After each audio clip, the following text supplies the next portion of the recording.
Hello everyone! Tara, samahan niyo ako sa aking journey bilang isang caregiving or caregiver student. No, at nag-aaral ako ngayon guys sa TESDA. So nag-enroll ako at kung paano ko na-avail yung scholarship ng TESDA.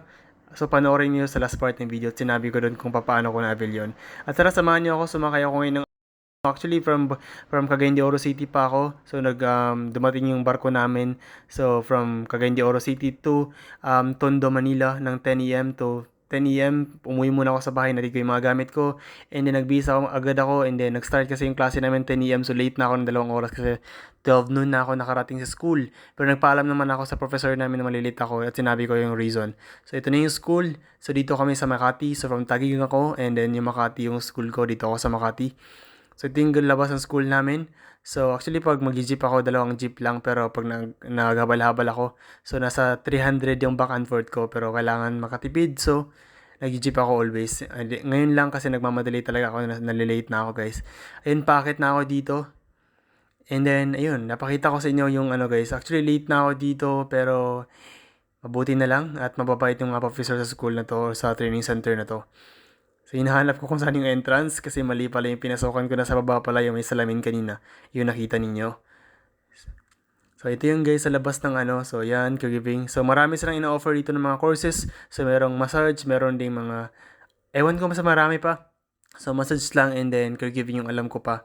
So, ito yung classmate ko sa caregiving. Actually, 25 lang kami. So, hinati-hati kasi yan per batch. So, kami yung second batch. So, tatlong buwan ako nag-antay. Sa scholarship na to kasi nga hinahati-hati. So, ito sa likod lang ako as usual. So, sa likod lang naman talaga ako always. So, habang nakikinig ako. So, pasensya na sa mga classmate ko, pero naiingayan ako guys. So, parang ako lang ata yung tahimik dito sa may likod ako. So, ayun, natatawa ako sa kanila kasi sobrang ingay talaga nila at hindi ko masyadong marinig yung teacher ko sa harapan. Ayun. And then, ayun guys, so dahil nga nalate ako, so kanina nag-picture na pala sila for ID and then pinasusulat kami ng pangalan namin. So, ayun, pinasulat ko to. Sinulat ko yung pangalan ko sa may ano. And then, ito yung mga classmate ko, nagsusukatan na kami dito ng uniform namin. So, ito yung pala yung kulay ng uniform namin. I don't know kung anong tawag sa kulay na yan, pero I think violet. So, ito yung pang sinusukat ko. So, large pala yung size ko, guys. So, yun yung ano. So, excited na akong suotin yan. So, sinusukat namin kung anong size kami para ma-order na namin. So, actually, yung uniform dito, pinapautang sa amin, tsaka na namin bayaran pag mabigyan na kami ng allowance. Doon na lang ibabawas sa allowance namin. So, ayun guys, sobrang ganda ng kulay at nagustuhan ko naman yung fit niya. And then, at ngayon pauwi na ako, so sumakay ako ng jeep papuntang Guadalupe and then Guadalupe to Pateros and then tricycle para sa amin. So naglakad muna ako dito kasi inaaral ko yung kung paano ko babalik, kung paano yung sasakyan ko ulit kasi hindi ko alam yung So, ganyan pasikot-sikot. kanina guys, nag-upload ako regarding my schedule, hectic schedule nga. So, share ko lang. So, may mga nag-message kasi sa akin kung ano yung kinuha ko sa caregiving sa TESDA, ano din yung inaral ko. So, kanina guys, kinukuha ko is caregiving. So, nag-apply ako. Actually, pangalawa ko na tong take. Ang unang take ko kasi ganito yon. Naghanap ako ng school accredited ng TESDA kasi marami mapagpanggap na sabi accredited daw pero hindi naman pala. So, niresearch ko yung TESDA. So, niresearch ko kung ano yung mga school na accredited nila. So, ano naman ako doon, kailan kasi may bayad yun, 30,000 ata plus. 30,000 plus. So, hindi ko natuloy. Nakapag down payment na ako, nakapag-start na ako. Pero problema, kinapos ako ng budget kasi nung kailangan ko na ulit magbayad, wala na ako pang bayad. So, yun, nagkaroon ako ng financial crisis for that. So, naghanap ako ng school na merong scholarship, no? So, ni TESDA, nun. So, parang nagpasa ako, nakita akong school, hindi nagpasa ako ng mga requirements sa kompleto. Dapat yung requirements mo para ipa-process nila yung application mo. And then, para ipa-priority ka nila pag kompleto na. So, nag-apply naman ako.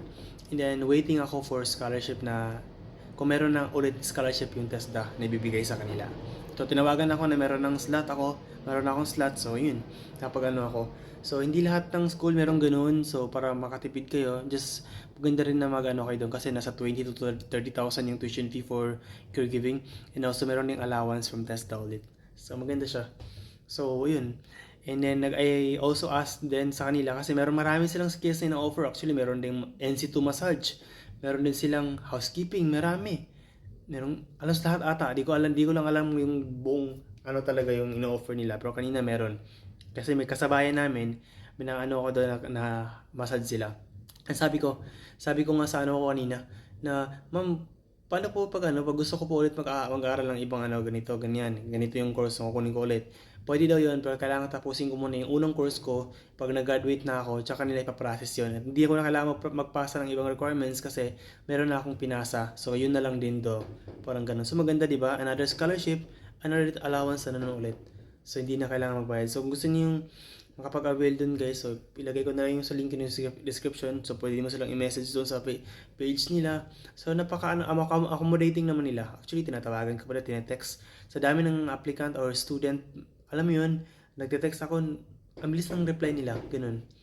So ayun, so gusto nyo, so pag taga Manila kayo, pero pag taga like Mindanao tayo, or ano, di ko lang alam kasi wala ata silang mga branches dyan sa Mindanao, yan sa Visayas.